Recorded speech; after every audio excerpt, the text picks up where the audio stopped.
Baik, Assalamualaikum warahmatullahi wabarakatuh. Perkenalkan, nama saya Habibi Qasidah, kelas MJ202.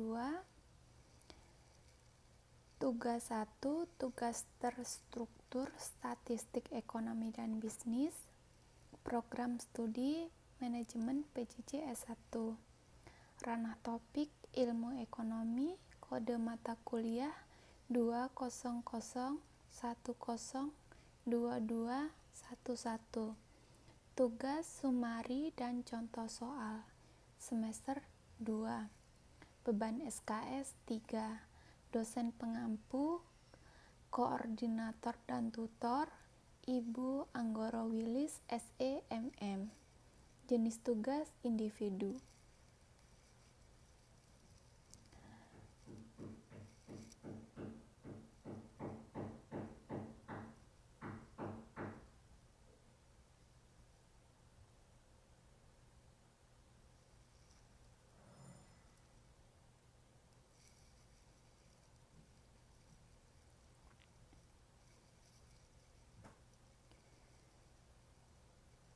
Oke, baik. Bismillahirrahmanirrahim. Langsung saja. Sesi materi sebelum UTS, saya mengambil sesi 6, pengambilan keputusan dalam pengambilan resiko. Sumari, pada sesi ini Anda akan mempelajari bagaimana pengambilan keputusan berhubungan dengan pengambilan resiko dalam konteks ekonomi dan bisnis. Anda akan memahami konsep probabilitas dan keputusan yang diambil berdasarkan informasi yang tersedia. Selain itu, Anda akan belajar tentang pendekatan statistik dalam pengambilan keputusan dan teknik analisis risiko yang digunakan dalam bisnis. Next, konsep dasar mengenai materi pengambilan keputusan dalam pengambilan risiko adalah: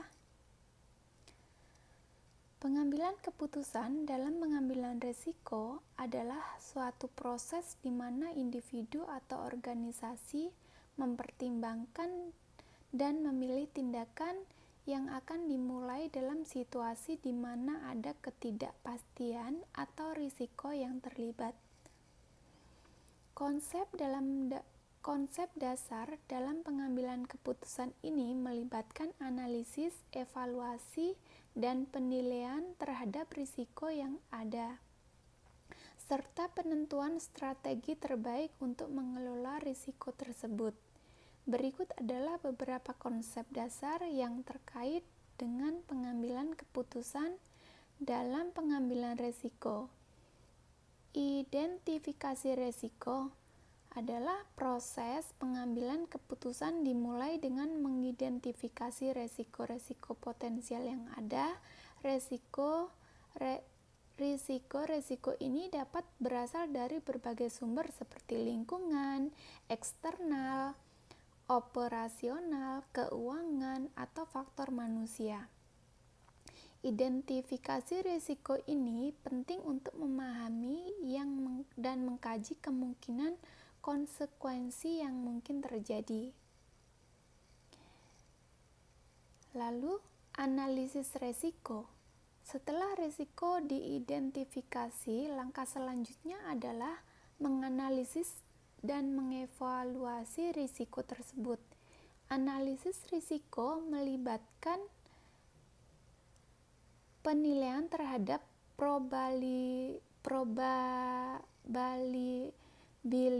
terjadinya risiko dan dampak yang mungkin terjadi jika risiko tersebut terjadi. Ini melibatkan pengumpulan data, informasi, dan penilaian terhadap faktor-faktor yang mempengaruhi risiko. Penilaian alternatif. Setelah risiko dianalisis, langkah selanjutnya adalah mempertimbangkan berbagai alternatif tindakan yang mungkin diambil untuk mengelola risiko. Ini melibatkan penilaian terhadap biaya, manfaat, dan efektivitas dari setiap alternatif yang ada. Pilihan alternatif tersebut kemudian dievaluasi berdasarkan tujuan, ketersediaan sumber daya, kebijakan organisasi, dan preferensi individu atau kelompok yang terlibat. Next, pengambilan keputusan setelah penilaian alternatif dilakukan, keputusan diambil berdasarkan hasil analisis dan evaluasi yang dilakukan sebelumnya. Proses pengambilan keputusan dapat melibatkan pertimbangan terhadap risiko yang ada, potensi keuangan, konsistensi dengan tujuan organisasi, dan nilai-nilai yang dianut. Keputusan yang diambil haruslah rasional dan didasarkan pada informasi yang ada. Implementasi dan monitoring setelah keputusan diambil, langkah selanjutnya adalah melaksanakan tindakan yang telah dipilih. Implementasi ini melibatkan perorganisasian sumber daya, melibatkan pihak-pihak terkait, dan mengawasi pelaksanaan keputusan tersebut. Selanjutnya, pengambilan keputusan juga harus terus dipantau dan dievaluasi untuk memastikan bahwa keputusan yang diambil efektif dalam mengelola risiko. Pengambilan keputusan dalam mengambil risiko adalah proses yang kompleks dan melibatkan banyak aspek yang saling terkait. Penting untuk mempertimbangkan faktor-faktor yang relevan dan melakukan analisis yang teliti dalam rangka mengurangi risiko dan mencapai hasil yang diinginkan. Next, contoh soal. Seorang pengusaha harus memutuskan apakah akan menginvestasikan uangnya dalam bisnis baru berdasarkan analisis risiko yang dilakukan. Probabilitas keberhasilan bisnis baru tersebut adalah 0,7. Jika pengusaha tersebut mendapatkan keuntungan sebesar $50.000, jika bisnis berhasil, dan kerugian sebesar $30.000 jika bisnis gagal, apa yang harus dipilih oleh pengusaha tersebut berdasarkan pendekatan nilai harapan?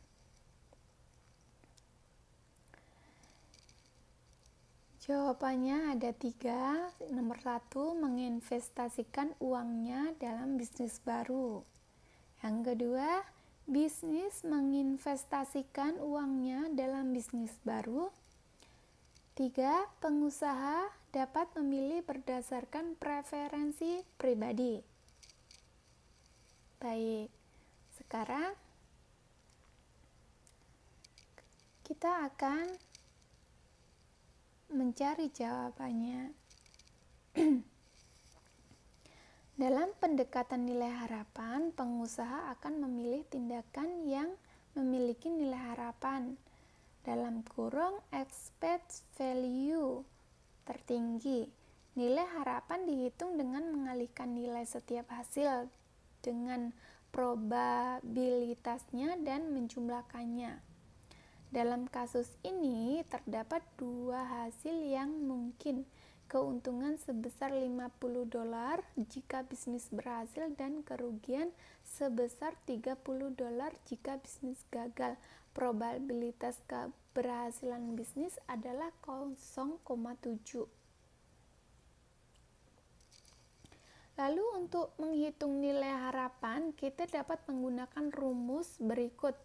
Nilai harapan sama dengan keuntungan dikali probabilitas keberhasilan ditambah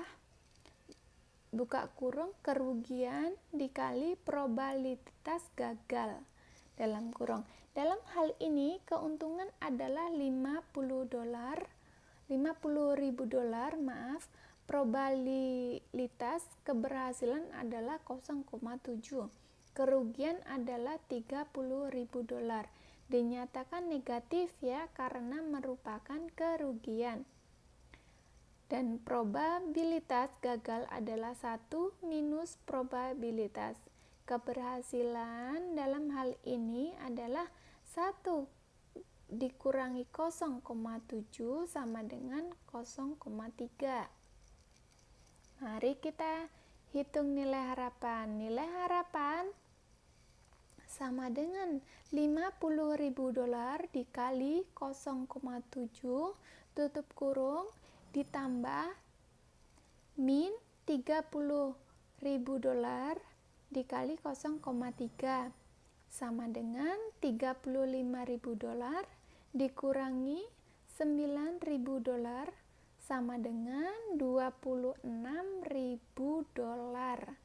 Jadi berdasarkan pendekatan ini, harapan pengusaha sebaiknya menginvestasikan uangnya dalam bisnis baru karena memiliki nilai harapan sebesar $26.000 yang merupakan nilai tertinggi di antara pilihan yang ada. Berdasarkan hitungan dalam soal di atas, menggunakan pendekatan nilai harapan, kesimpulan adalah pengusaha sebaiknya menginvestasikan uangnya dalam bisnis baru. Hal ini dikarenakan nilai harapan yang dihasilkan dari investasi tersebut adalah $26.000 yang merupakan nilai tertinggi di antara nilai yang ada. Meskipun terdapat nilai kerugian sebesar $30.000 jika bisnis gagal, probabilitas keberhasilan yang tinggi sebesar 0,7. Menjadikan nilai harapan investasi ini lebih menguntungkan daripada alternatif lain. Oke, itu tadi adalah sesi pertama, dan sekarang ini sesi materi setelah UTS ya.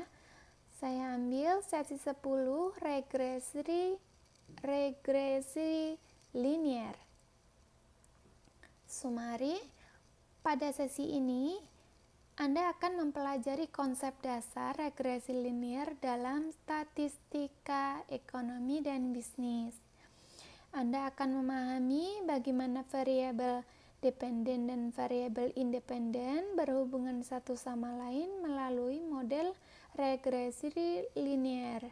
Anda akan belajar metode estimasi, parameter uji hipotesis, dan interpretasi hasil dalam konteks ekonomi dan bisnis. Contoh soal, seorang ekonomi ingin mempelajari hubungan antara pendapatan dan pengeluaran konsumen. Dia mengumpulkan data dari 1.000 rumah tangga dan memperoleh modal regresi linier berikut.